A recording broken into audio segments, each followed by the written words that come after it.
In 2017, La Stampa daily newspaper, one of the leading dailies in Italy, organized a meeting with leading international publishers to celebrate the 150th anniversary of the newspaper. Jeff Bezos was among the guests, and he talked about the acquisition of the Washington Post.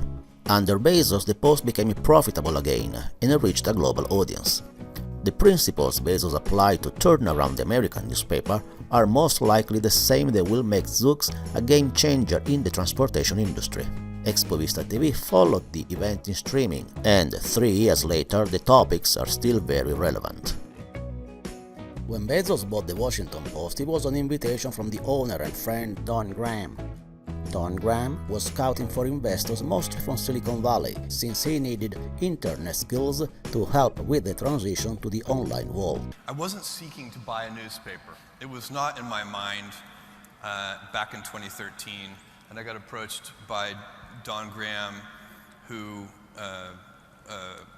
when I talked to him about this, I basically said to him, look, I'm probably not the right guy because I don't know anything about the newspaper business. And he said, we've got a lot of people at the Post who know a lot about the newspaper business. We're really looking for somebody who can help us with the internet. And so after a lot of conversation, I finally decided to take that on, and I took it and take it today as a very serious responsibility. In spite of the fact that the domain is different, we can expect Zoox to follow the same management principles that were applied to the Post, and that are also the principles that Bezos follows to run Amazon. And they are only 3. Amazon, we run Amazon and the Washington Post in a very similar way in terms of the basic approach. We attempt to be customer-centric, which in the case of the Post means reader-centric. And you could be, I think you can get confused. You can be advertiser-centric, and what advertisers want, of course, is readers. And so you should be simple-minded about that, and you should be focused on readers. And if you can focus on readers, advertisers will come. So also at Amazon, we try to be inventive and experimental, and we try to do that at the Post. And then finally, we take a long-term orientation at Amazon, and we do that at the Post. So all of this, so the domain is different, journalism versus e-commerce and web services, but the approach has been the same. So Bezos transformed a company in a domain that, by his own admission, he knew nothing about, by simply applying 3 basic principles. Based on that, we can expect an even bigger impact on Zoox, as Bezos knows a lot about the business of moving people and goods from one place to the other in the most effective way. And moving things from point A to point B is also the goal at Zoox. The founders themselves said it in front of students and investors in the early days of the company, during a meeting at Stanford University. There's clear trend lines in megacities that young people or people who live in cities don't want to own a car. It's a pain. I don't want to have to park it, I don't have to do it with insurance.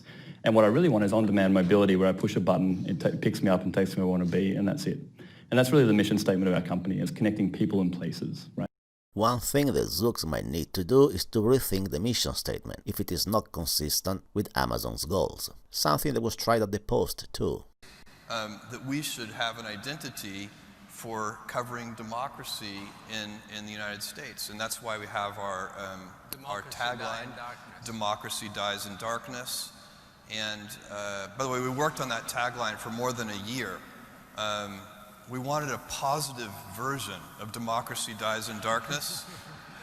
And literally, we had some of the smartest writers in the world try to invert Democracy Dies in Darkness to get a positive version of it, and we couldn't do it. So we just said, oh, the hell with it, and we kept Democracy Dies in Darkness, and I'm glad we did. When you invert it, it actually changes the meaning. It actually isn't the same thing. If you start with the mission and work backwards, and every newspaper, every news gathering organization of any kind may have a different mission, but so once the mission is established, the teams work backwards to define challenges and solutions. And this is also part of the business approach implemented at Amazon. Remember, constraints drive creativity. You know, the worst thing I could have done for the Post, I believe, is to have said, you know, don't worry about revenue, you know, whatever you need, just do the job, because that wouldn't actually lead to I don't think that would lead to as much quality as you get when there are in fact constraints. It is public news that even before Amazon acquisition, Zoox was able to attract high-profile investors and highly qualified individuals attracted by the vision of a revolutionary transportation system.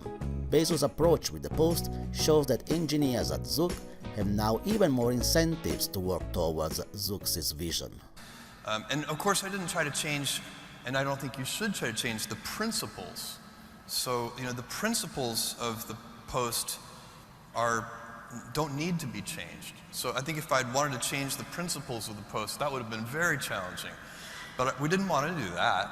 We wanted to, my biggest point to the team was, look, one thing I already said, complaining is not a strategy.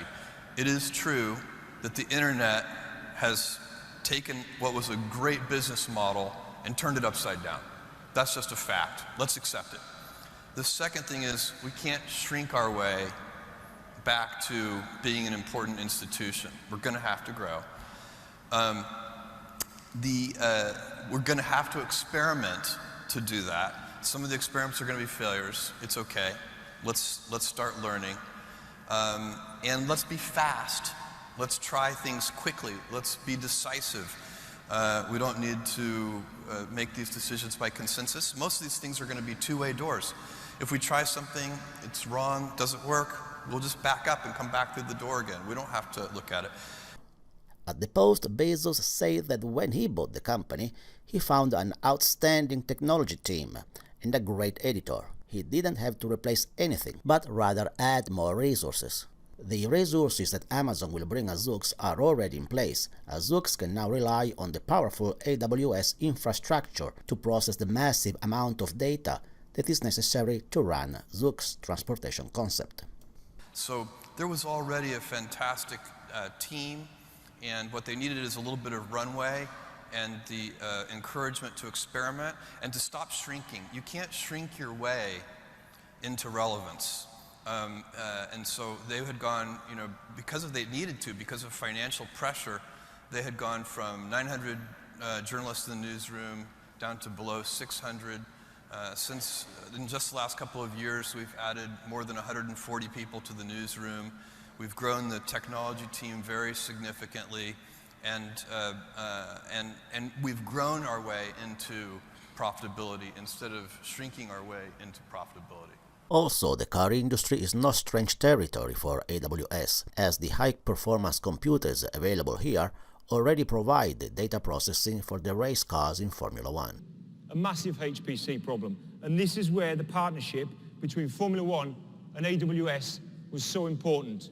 The ability to process data is also what allowed the Post to increase the number of its subscribers. Start with the mission.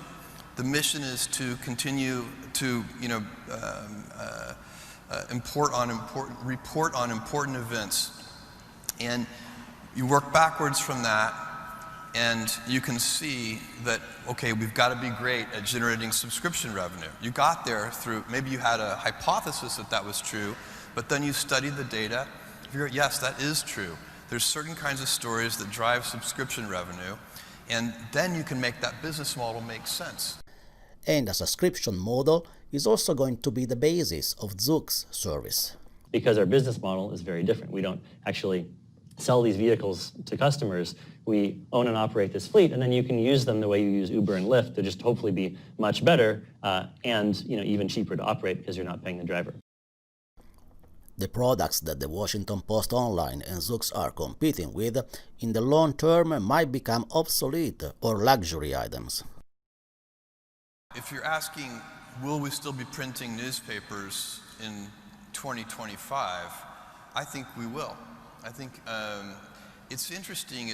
These things go away much slower than you would think they would. They're S-curves, and so there's a steep part of the decline, and then it kind of slows down. And I think most newspapers are starting to see that bottom of the S-curve, and the print subscribers are going to hang on for a while.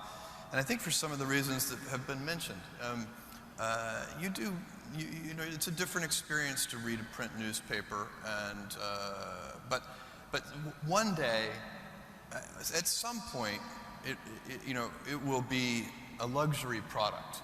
You know, it will be not something that most people have. It'll be kind of exotic. It'll be like owning a horse. You know, and you won't use your horse for transportation. You own it because it's a beautiful animal and you love to ride.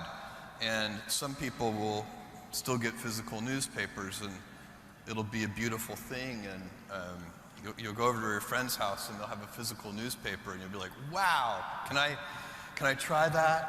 Both Bezos and Zoox founders seem to agree on this vision. I think you'll see personal car ownership dropping, and it's actually been dropping for decades in any event, because people who live in cities, you know, the big mega cities, they don't want to own a car. It's a pain, right? And so we're helping solve that problem. You know, I think on a time horizon of you know, multiple decades, yeah, people won't be able to drive a car. It'll be considered too dangerous, you know, and people won't have those skills anymore. One thing we can be sure of is that, like for the Post, the investment in Zoox has a specific purpose: to become profitable, though it might take a bit longer than what it took for the Post. This is not a philanthropic endeavor. And the reason is, for me, I really believe that a healthy newspaper that has an independent newsroom should be self-sustaining. And I think it's achievable. And it is achievable. We've achieved it. We made some money in 2016. We'll make money again here in 2017. And so there, again, you know, I'm not against, there may be some papers that end up being supported by foundations, and if that's the right thing for those papers,